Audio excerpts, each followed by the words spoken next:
Section 7 of The Pastor's Wife by Elizabeth von Arnim. Recording is in the public domain. Section 7. "I've never had any." "Naturally you have not," said the Baroness, stiffening again. "So I don't know," said Ingeborg. "But every true woman loves little children," said the Baroness. "But they must be there," said Ingeborg. "One has God implanted instincts," said the Baroness. "But one must see something to practise them on," said Ingeborg. "A true woman is all love," said the Baroness, in a voice that sounded very like scolding. "I suppose she is," said Ingeborg, who felt that she never could have met one. She had a vision of something altogether soft and squelchy and humid, and at the same time wonderful. "Are any of your children at home?" she asked, thinking she would like to test her instincts on the younger Glambecks. "They are grown up and gone out into the world. Some far away in other countries." "Ah, yes. One is lonely." The Baroness became loftily plaintive. "It is the lot of parents. Lonely, lonely. I had 5 daughters. It was a great relief to get them all married. There was naturally the danger where there were so many of some of them staying with us always." "But then you wouldn't have been lonely," said Ingeborg. "But then, Frau Pastor, they would not have been married." "No. And then," said Ingeborg, interested, "you wouldn't have been able to feel lonely." The Baroness gazed at her.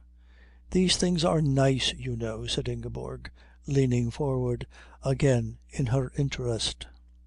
"One does like it somehow. Being sad, you know, and thinking how lonely one is. Of course it's much more delicious to be happy, but not being happy has its jolliness. There's a perfume." She sought about in her mind. "It's like a wet day. It looks gloomy and miserable compared to what yesterday was like, but there is an enjoyment. And things," she hesitated, groping, "things seem to grow, different ones, yet they're beautiful too." But the Baroness, who did not follow and did not want to, for it was not her business to listen to her pastor's wife, drooped an inquiring eye again over Ingeborg's body, and cut her tendency to talk more than was becoming in her position short by remarking that she was still very thin. When they had sat there till the coffee was cold, Ingeborg, in a pause of the talk, got up to go. The 3 others stared at her without moving. Even her own Robert stared uncomprehending. It seemed a lame thing to have to explain that she was now going home, but that was what she did at last murmur down to the motionless and surprised Baroness. "Are you not feeling well?" inquired the Baroness. "What is it, Ingeborg?" asked Herr Dremmel. The Baron went over to a window and opened it. "A little faint, no doubt," he said, adding something about young wives. The Baroness asked her if she would like to lie down. Herr Dremmel became alert and interested. "What is it, little one?" he asked again, getting up.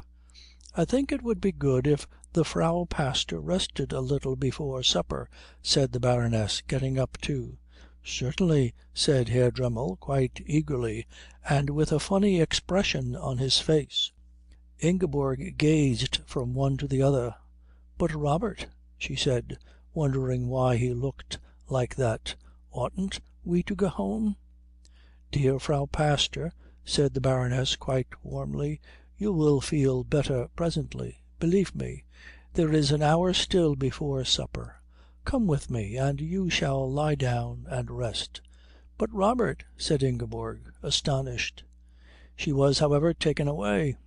It seemed a sort of sweeping of her away, through glass doors, down a carpetless varnished passage into a spare bedroom, and commanded to put herself on the high white bed with her head a little lower than her feet. But she said, "Why? You will be better by supper time." "Oh, I know all these things," said the Baroness, who was opening windows and had grown suddenly friendly. "Do you feel sick?" Sick? She wondered whether the amount of cake she had eaten had appeared excessive. She had had 2 pieces. Perhaps there was a rigid local custom prescribing only one.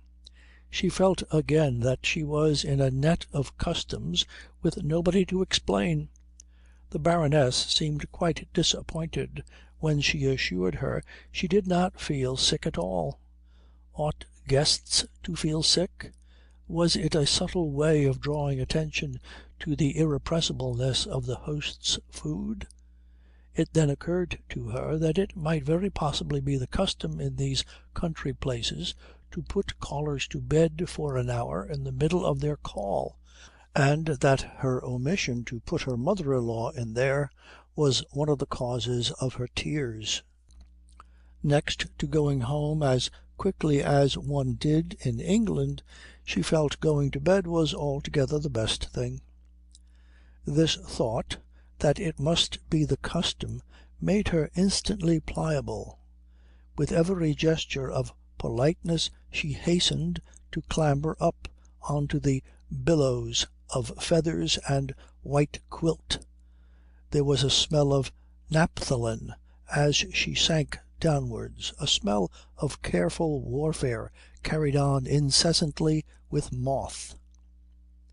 The Baroness came away from letting in floods of air and looked at her. "I am sure," she said, "you do feel sick." "I think I do, a little," said Ingeborg, anxious to give every satisfaction. It was evidently the right thing to say, for her hostess's face lit up. She went out of the room quickly and came back with some eau de cologne and a fan.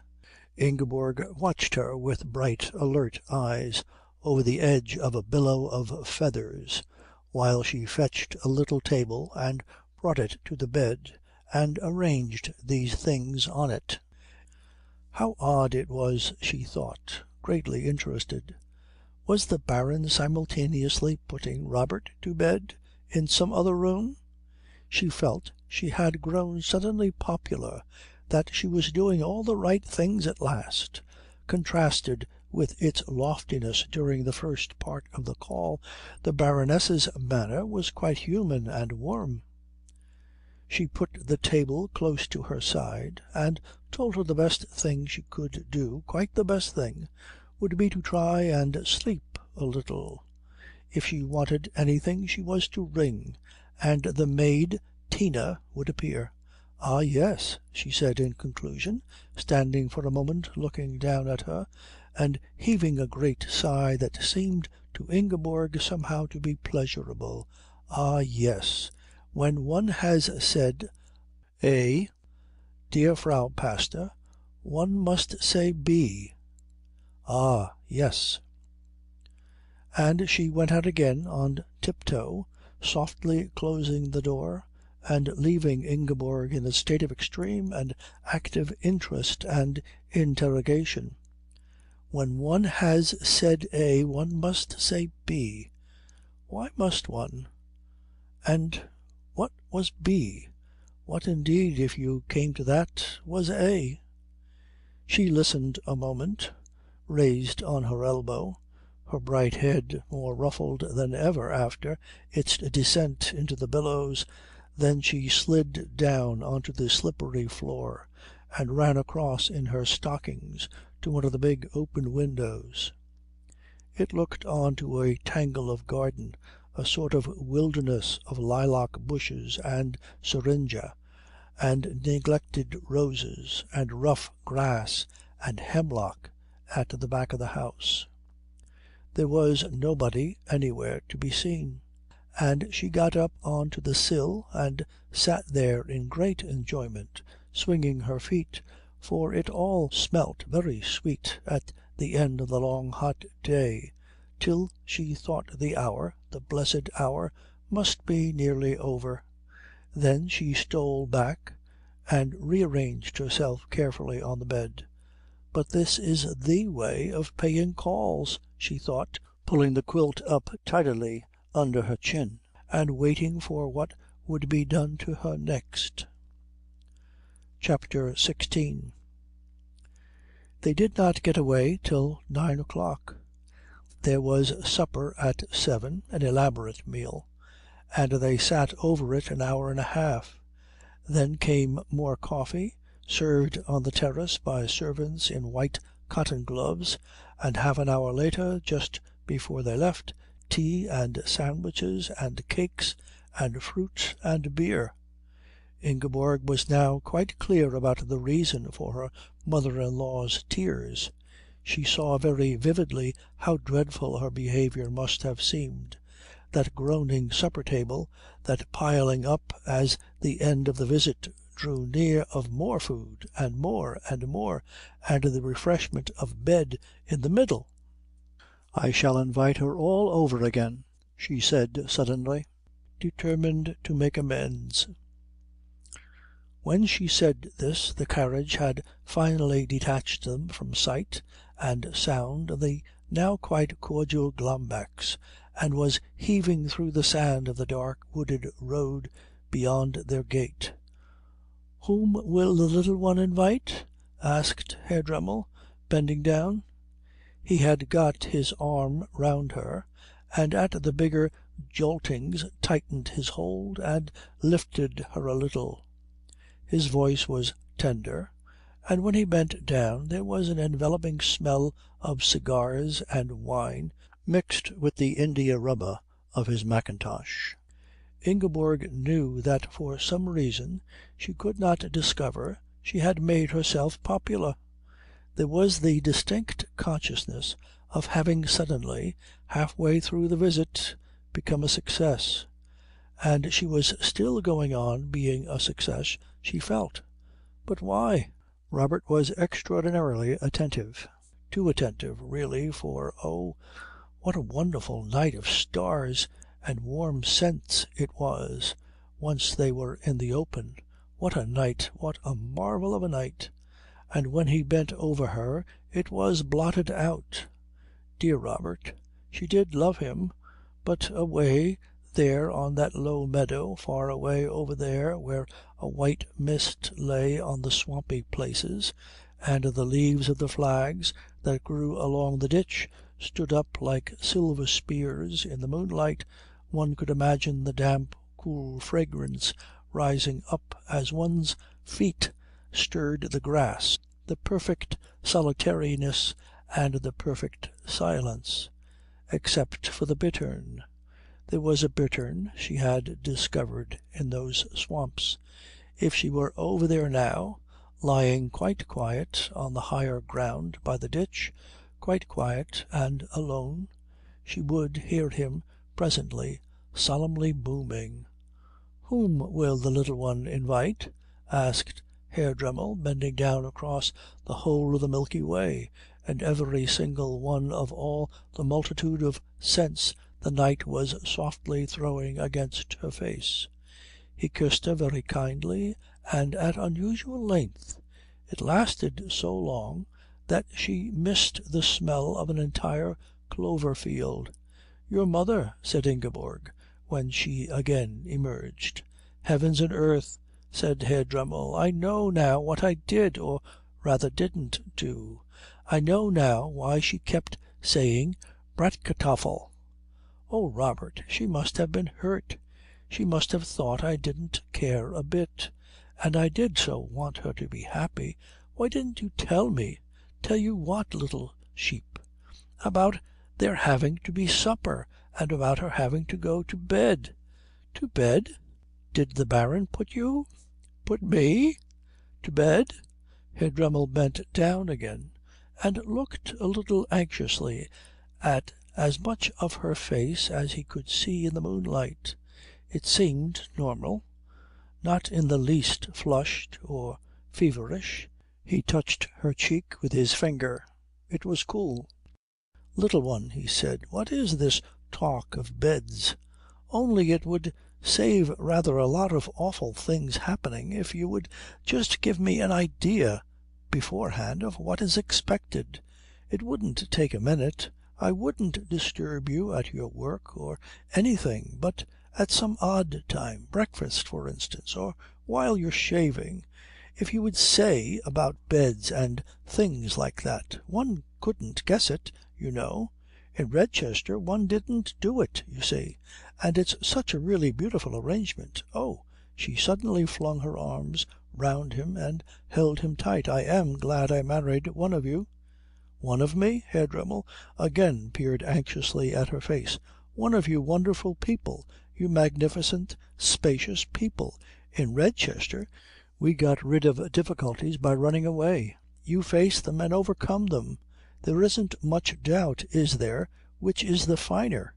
He transferred his cigar to the hand that was round her shoulder and spread his right one largely over her forehead. It was quite cool.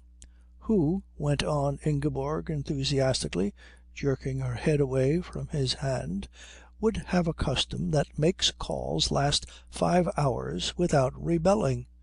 You are too splendidly disciplined to rebel. You don't.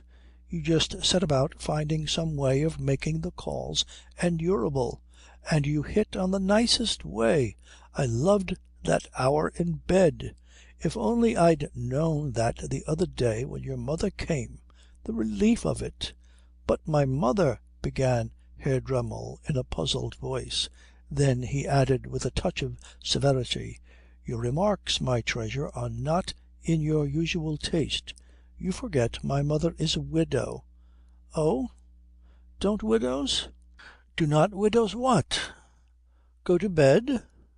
"Now kindly tell me," he said, with an impatience he concealed beneath calm, for he had heard that a husband who wishes to become successfully a father has to accommodate himself to many moods, "what is it you are really talking about?" "Why, about your not explaining things to me in time." "What things?" "About your mother having to go to bed." "Why should my mother have to go to bed?" "Oh, Robert, because it's the custom." "It is not." "Why do you suppose it is the custom?" "What? When I've just been put there? And you saw me go?" "Ingeborg." "Oh, don't call me Ingeborg."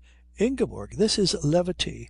I am prepared for much accommodating of myself to whims in regard to food and kindred matters.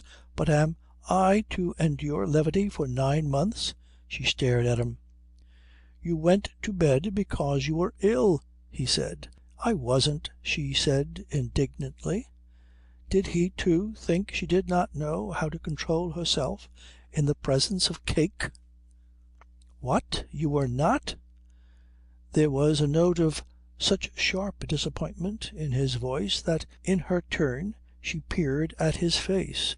"Now kindly tell me, Robert," she said, giving his sleeve a slight pull, "what is it you are really talking about? You did not feel faint? You feel quite well?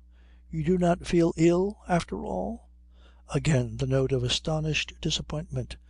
"But why should I feel ill?" "Then why did you ask to be taken home almost before we had arrived?"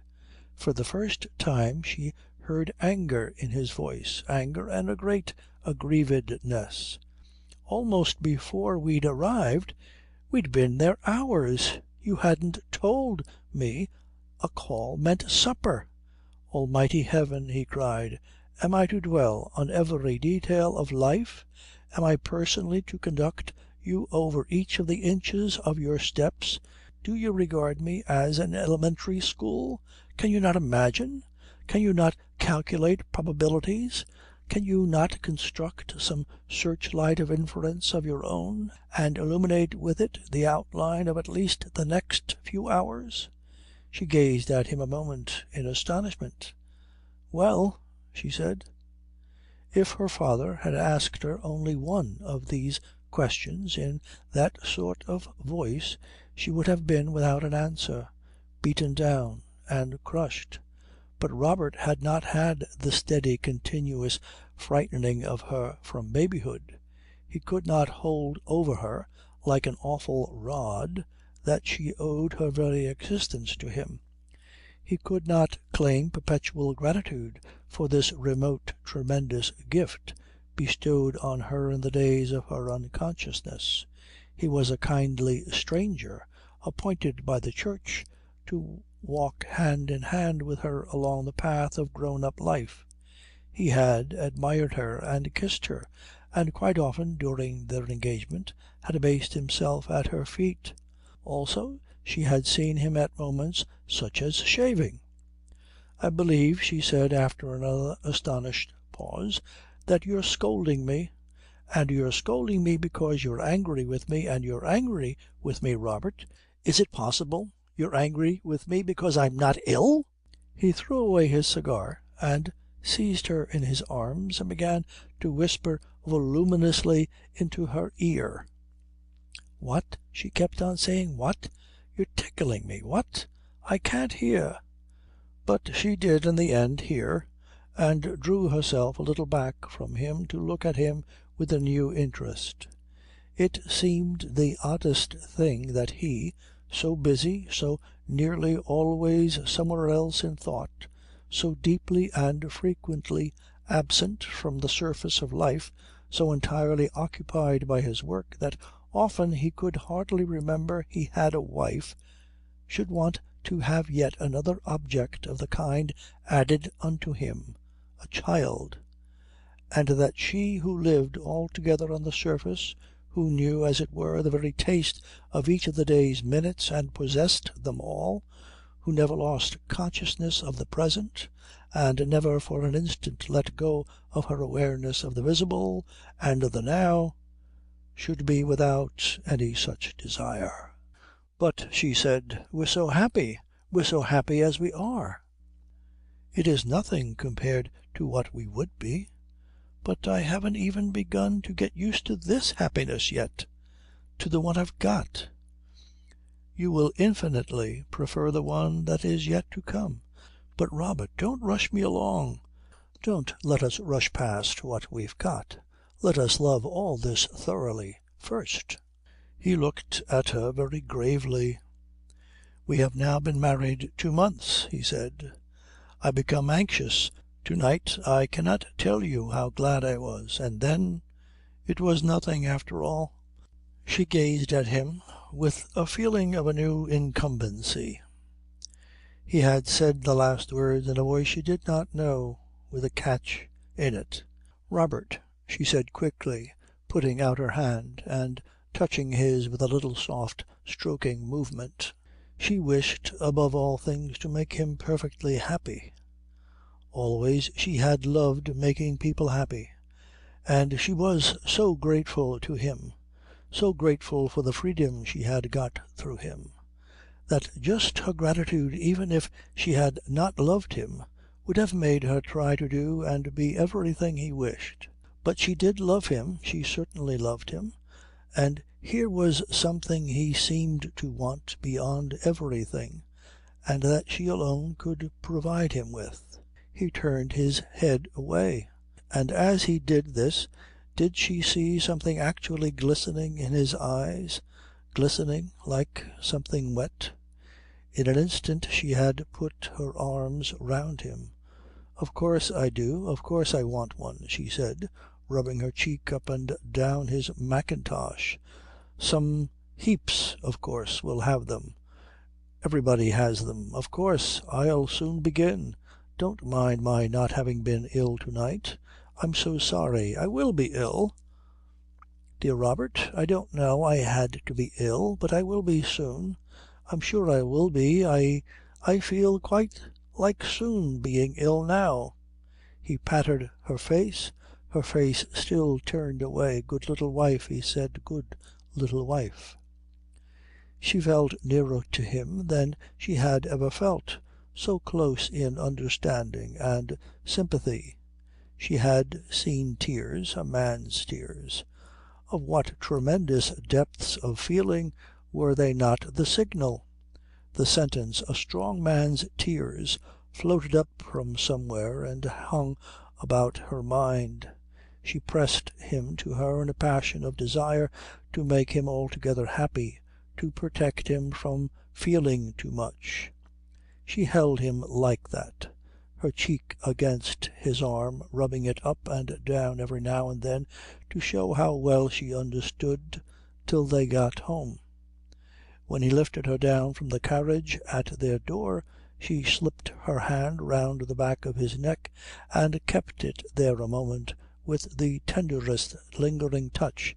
"Dear Robert," she whispered, her lips on his ear while he lifted her down, and implicit in the words was the mother assurance, the yearning mother promise. "Oh, little thing, little man thing, I'll take care of you." She hung about the parlour and the passage while he went, as he said, for a moment into his laboratory for a final look around, waiting for him in a strangely warmed, exalted state, entirely at one with him, suddenly very intimate, sure that after letting her see things so sacred as tears he would only want to spend the rest of the evening with her, being comforted and reassured, held close to her heart, talking sweetly with her in the quiet dark garden. But there were 6 saucerfuls of differently treated last year's rye ready on the laboratory table for counting and weighing. Herr Dremmel beheld them and forgot the world. He began to count and weigh. He continued to count and weigh. He ended by counting and weighing them all, and it was dawn before, satisfied and consoled for his lost afternoon, it occurred to him that perhaps it might be bedtime. Chapter 17. The winter came before Ingeborg, after many false alarms due to her extreme eagerness to give Robert the happiness he wanted, was able to assure him with certainty that he would presently become a father. "And I," she said, looking at him with a kind of surprised awe, now that it had really come upon her, "I suppose I will be a mother."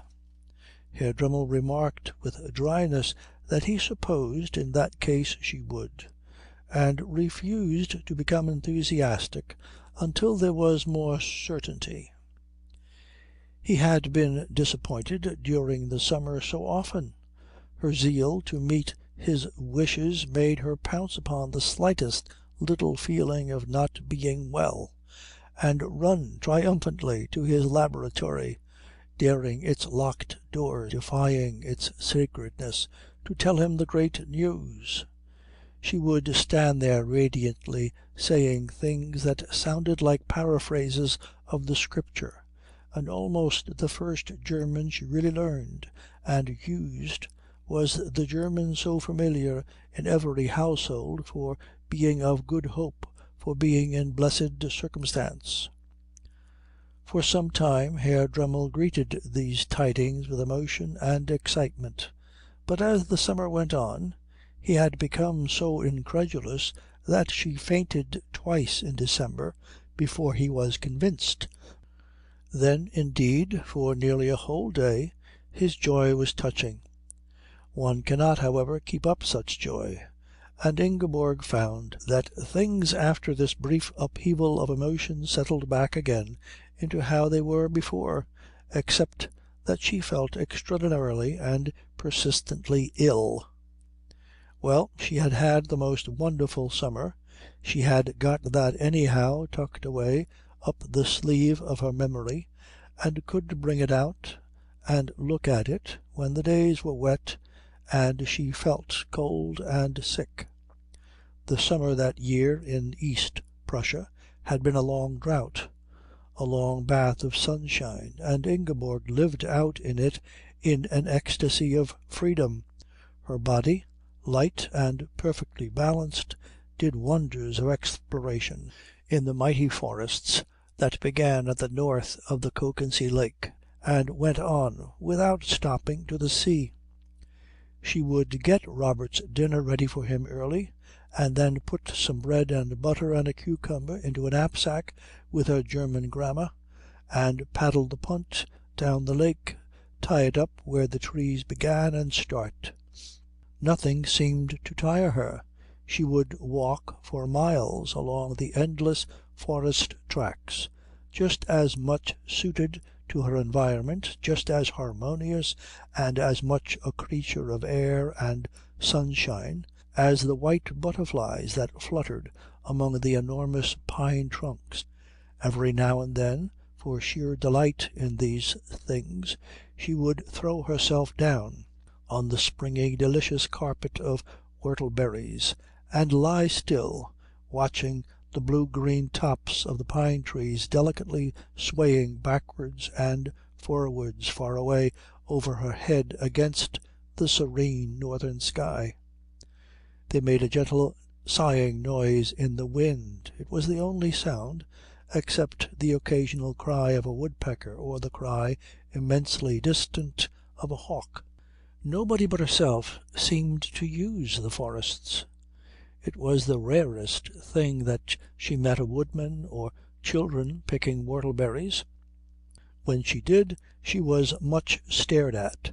The forests were quite out of the beat of tourists or foreigners, and the indigenous ladies were too properly occupied by indoor duties to wander, even if they liked forests, away from their home anchorage.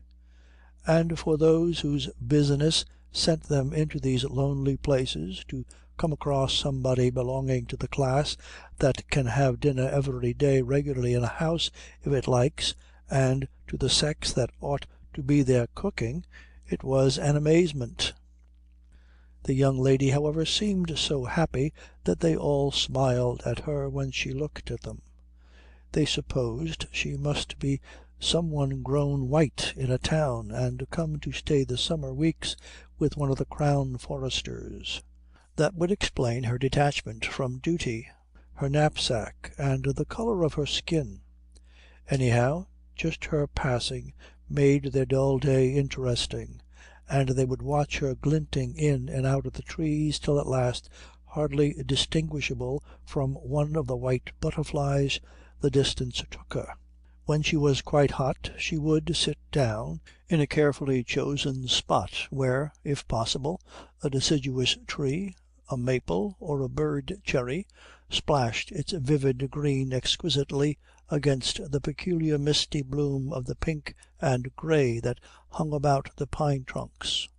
A tree that looked quite little down among these giants, hardly as if it reached to their knees, and yet when she stood under it, it was almost as big as the lime trees in the Kökensee garden. She did not sit in its shade. She went some distance away where she could look at it quivering in the light, and leaning her back against a pine tree she would eat her bread and cucumber, and feel utterly filled with the love and glory of God. Impossible to reason about this feeling. It was there. It seemed in that summer to go with her wherever she went, and whatever she did. She walked in blessing.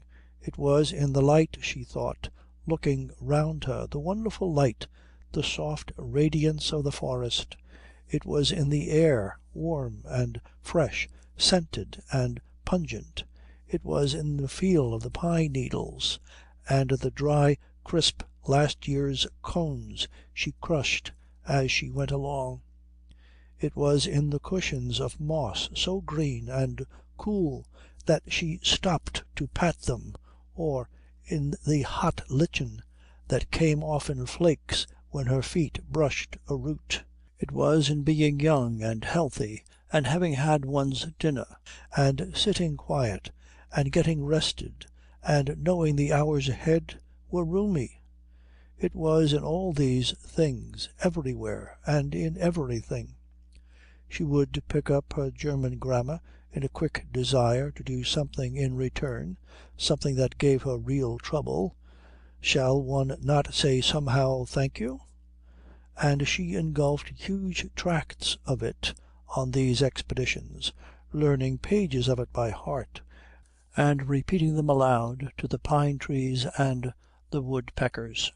When the sun began to go down she set out for home, sometimes losing her way for quite a long while, and then she would hurry because of Robert's supper, and then she would get very hot, and the combined heat and hurry and cucumber, to which presently was added fatigue, would end in one of those triumphal appearances later on in his laboratory to which he was growing so much accustomed.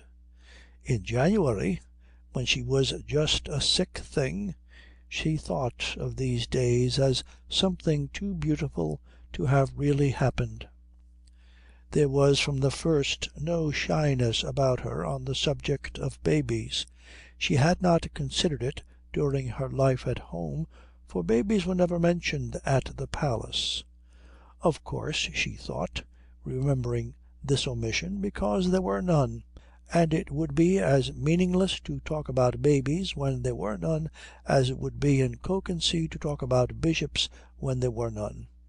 She arrived, therefore, at Kökensee with her mind a blank from prejudice, and finding the atmosphere thick with babies, immediately with her usually uninquiring pliability adopted the prevailing attitude, and was not shy either. The neighbourhood did not wait till they were born to talk about its own children. It did not think of its children as unmentionable until they had been baptized into decency by birth. They were important things, the most important of all in the life of the women, and it was natural to discuss them thoroughly. The childless woman was a pitied creature. The woman who had most children was proudest. She might be poor and tormented by them, but it was something she possessed more of than her neighbours. Ilse had early inquired which room would be the nursery. That obvious pattern of respectability, Baroness Glamack, talked of births with a detail and interest only second to that with which she talked of deaths. It seemed to her a most proper topic of conversation with any young married woman, and on her returning the Dremmel call a fortnight after it had been made, she was quite taken aback and annoyed to find it had become irrelevant owing to Ingeborg's being perfectly well.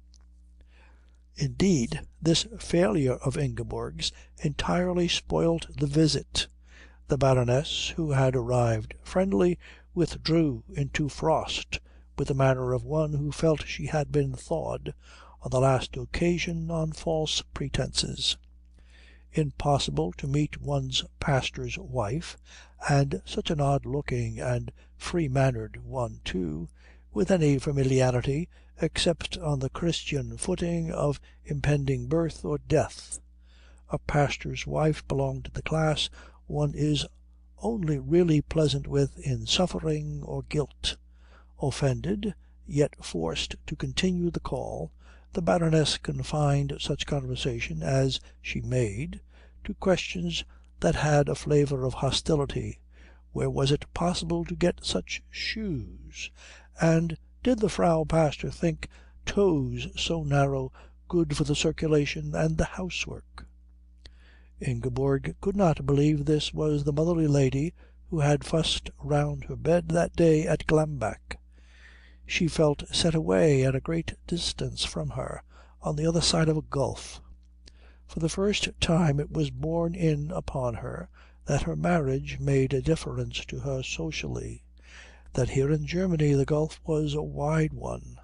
She was a pastor's wife, and when asked about her family, which happened early and searchingly in the call, could only give an impression of more pastors.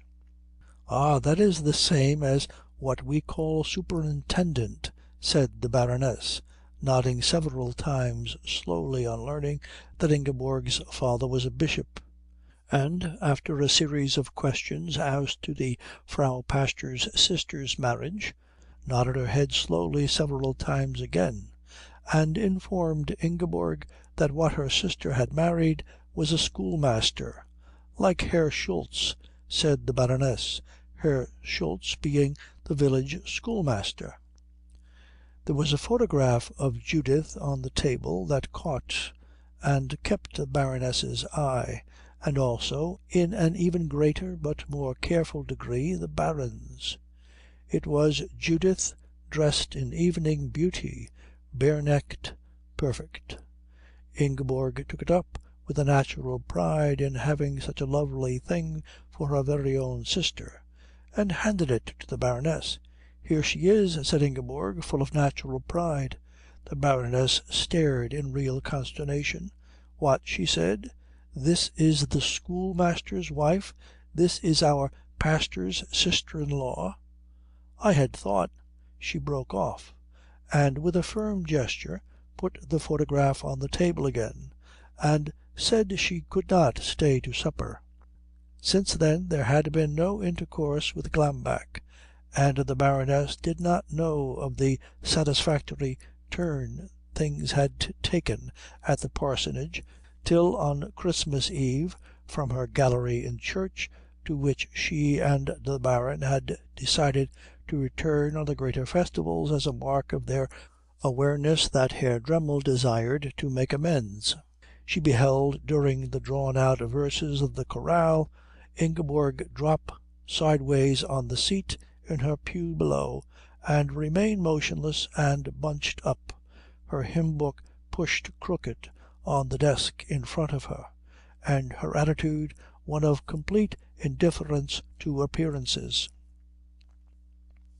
The Baroness did not nudge the Baron, because in her position one does not nudge, but her instinct was all for nudging.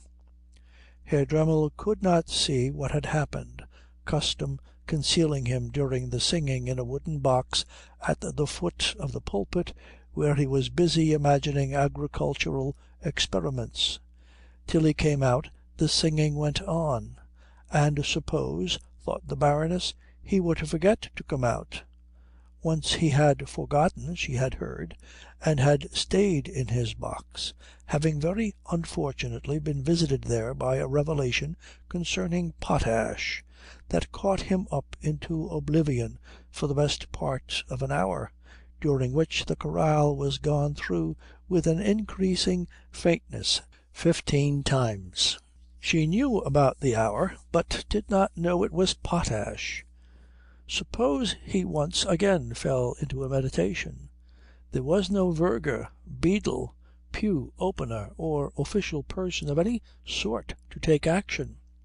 The congregation would do nothing that was outside the customary and the prescribed. There was no female relative such as the Frau Pastor would have had staying with her over Christmas if she had been what she ought to have been, and what every other pastor's wife so felicitously was, a German. And for herself to descend and help in the eyes of all Kökensee would have been too great a condescension, besides involving her in difficulties with the wife of the forester and the wife of the Glamack schoolmaster, who was also the postman, both of whom were of the same social standing as the younger Frau Dremmel, and would jealously resent the least mark of what they would interpret as special favour. Herr Dremmel, however, came out punctually and went up into the pulpit and opened his well-worn manuscript and read out the well-known text, and the congregation sat as nearly thrilled as it could be, waiting for the moment when his eye would fall onto his own pew and what was in it. Would he interrupt the service to go down and carry his wife out? Would the congregation have to wait till he came back again, or would it be allowed to disperse to its Christmas trees and rejoicings?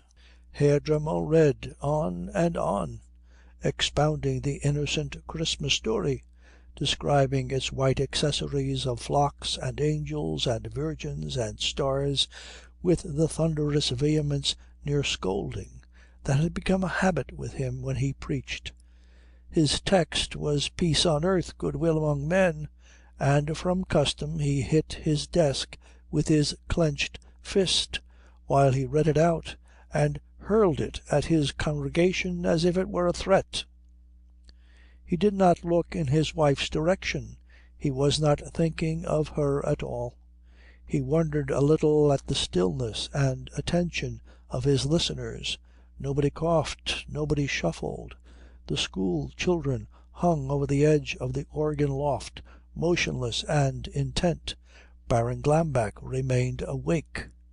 At the end of the service Herr Dremmel had to stay, according to custom, in his wooden box till everyone had gone, and it was not till he came out of that, to go through the church to its only door, that he perceived Ingeborg.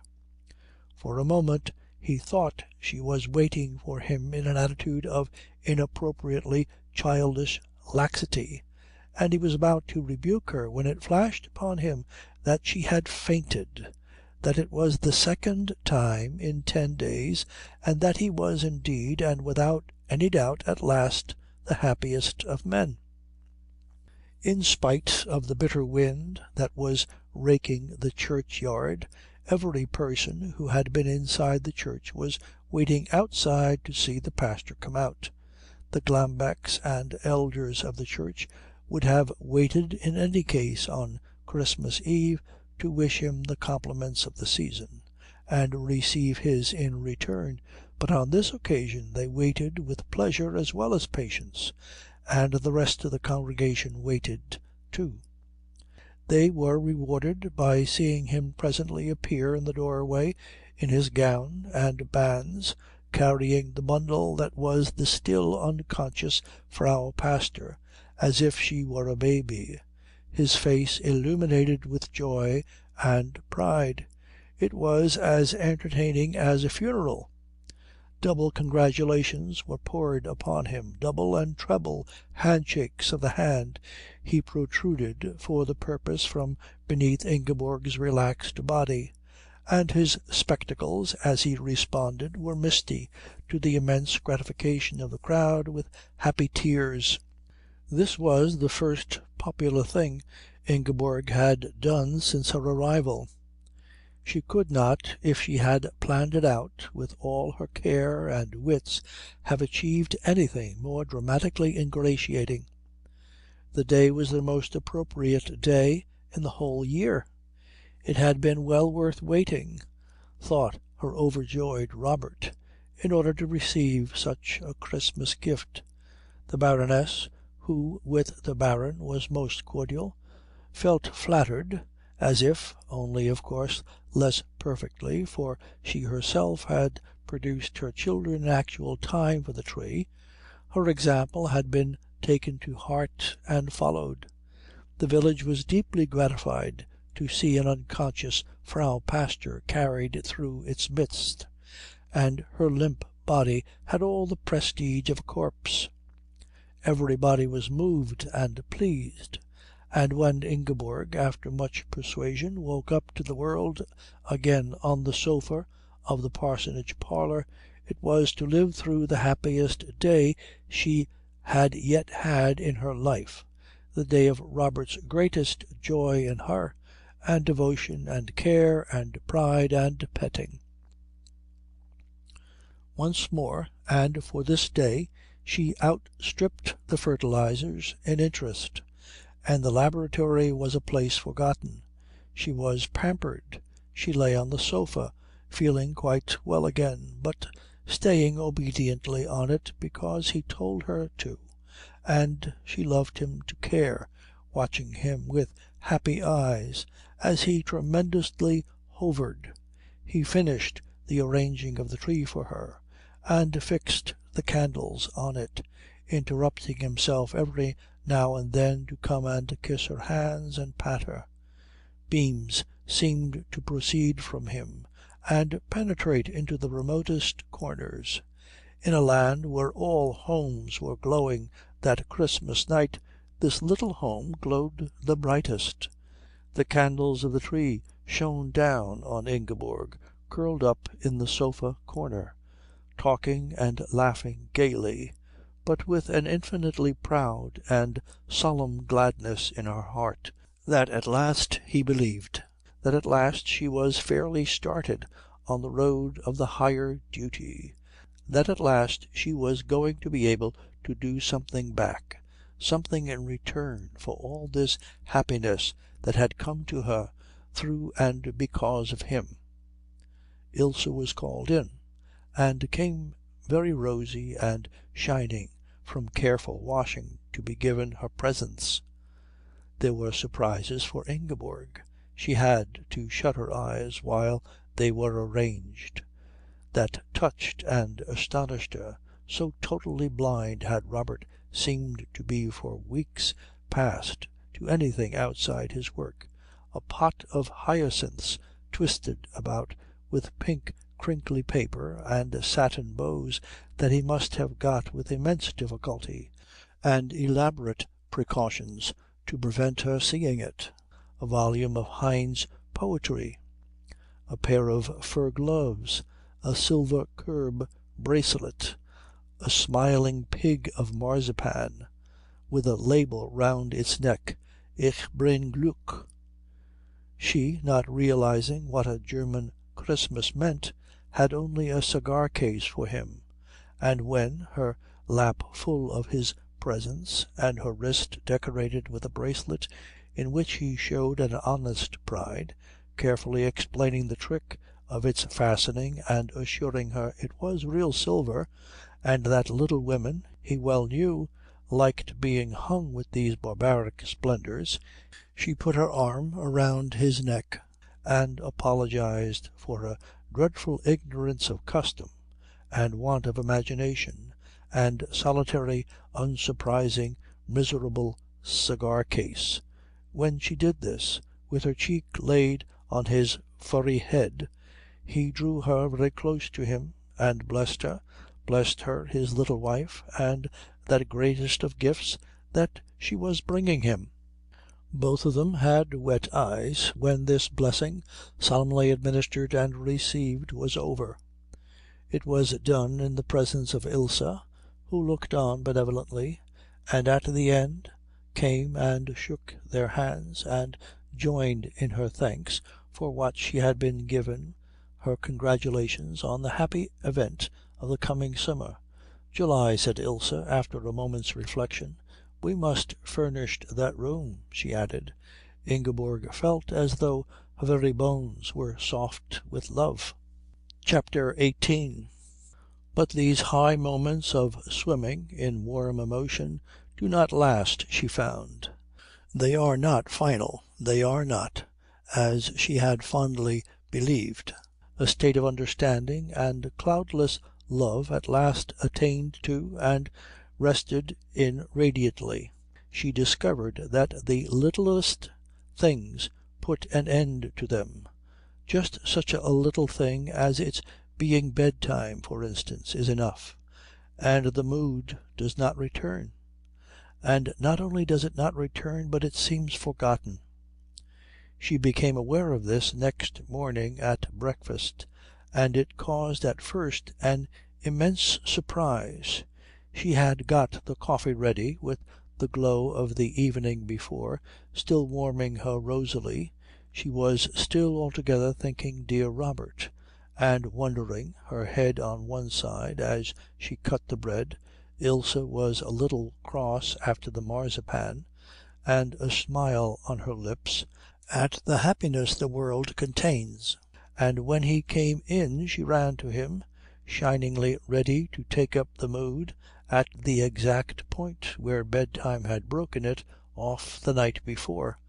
But Herr Dremmel had travelled 1,000 miles in thought since then. He hardly saw her. He kissed her mechanically and sat down to eat. To him she was as everyday and usual again as the bread and coffee of his breakfast. She was his wife who was going presently to be a mother. It was normal, ordinary, and satisfactory. And the matter being settled, and the proper first joy and sentiment felt, he could go on with more concentration than ever with his work, for there would not now be the perturbing moments so frequent in the last 6 months when his wife's condition, or rather negation of condition, had thrust itself with the annoyance of an irrepressible weed up among his thinking. The matter was settled, and he put it aside as every worker must put the extraneous aside.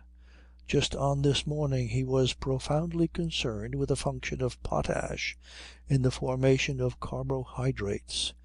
He had sat up late, long after Ingeborg, feeling as if she were dissolved in stars and happily certain that Robert felt just as liquidly starry, had gone to bed, considering potash. He wanted more starch in his grain, more woody fibre in his straw. She was not across the passage into their bedroom before his mind had sprung back to potash. More starch in his grain, more woody fibre in his straw, less fungoid disease on his mangles. At breakfast his thoughts were so sticky with the glucose and cane sugar of digestible carbohydrates that he could not even get them free for his newspaper, but sat quite silently munching bread and butter, his eyes on his plate. "Well, Robert?" said Ingeborg, smiling at him round the coffee pot, a smile in which lurked the joyful importance of the evening before. "Well, little one?" he said absently, not looking at her. "Well, Robert?" she said again, challengingly. "What is it, little one?" he asked, looking up with a slight irritation of the interrupted. "What? You're not pleased any more?" she asked, pretending indignation. "Pleased about what?" She stared at him at this without pretending anything. "About what?" she repeated, her lips dropping apart. He had forgotten. She thought this really very extraordinary. She poured herself out a cup of coffee slowly, thinking. He had forgotten. The thing he had said so often that he wanted most was a thing he could forget, once he had the certain promise of it in a night. The candles on the Christmas tree in the corner were not more burned out and finished than his tender intensity of feeling of the evening before. Well, that was Robert. That was the way, of course, of clever men. But the tears!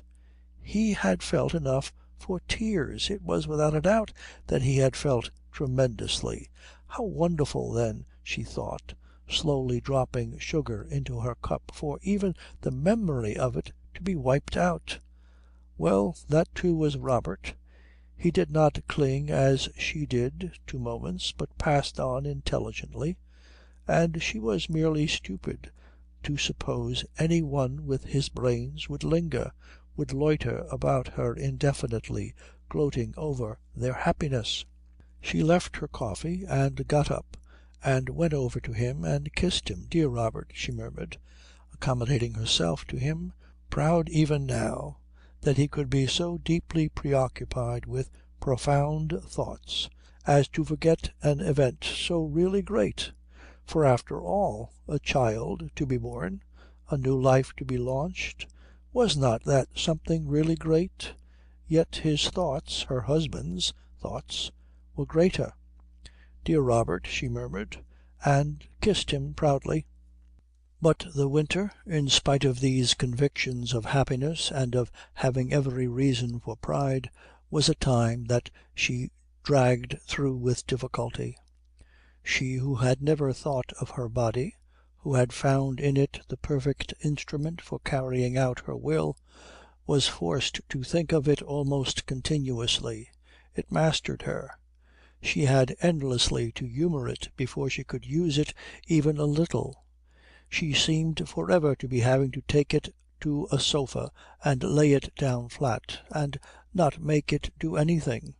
She seemed for ever to be trying to persuade it that it did not mind the smell of the pig, or the smell that came across from Glamack when the wind was that way of potato spirits being made in the distillery there.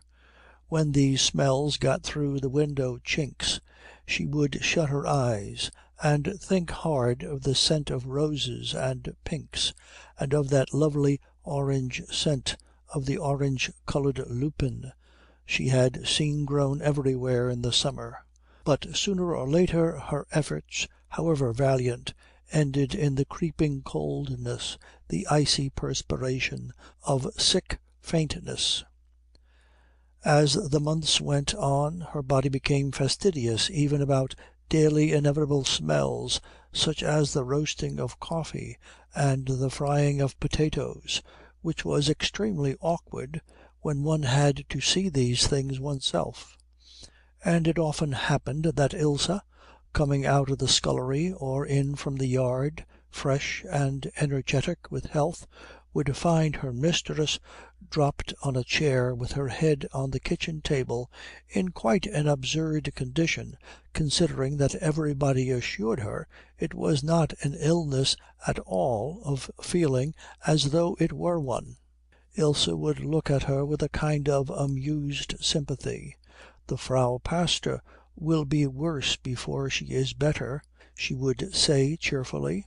And if things were very bad and Ingeborg, white and damp, clung to her in a single struggle to feel not white and damp, she used the formula first heard on the lips of Baroness Glamack, and nodded encouragingly, though not without a certain air of something that was a little like pleasure, and said, "Ja, ja, those who have said A must also say B." When Ingeborg's spirit was at its lowest in these unequal combats, she would drop her head and shut her eyes and feel she hated, oh, she faintly, coldly, sickly hated B. The fun of housekeeping, of doing everything yourself, wore extremely thin during the next few months. She no longer jumped out of bed eager to get to her duties again, and bless the beginning of each new day by a charming and cheerful breakfast table for her man. She felt heavy, reluctant to face the business of dressing, sure that no sooner would she be on her feet than she would feel ill again. She talked of getting another servant, a cook, and Herr Dremmel, who left these arrangements entirely to her, agreed at once. But when it came to taking the necessary steps, to advertising or journeying into Königsberg to an agency, she flagged and did nothing. It was all so difficult. She might faint on the way, she might be sick, and she could not ask Robert to help her because she did not know what problem nearing a triumphant solution she might not disastrously interrupt. End of section 7.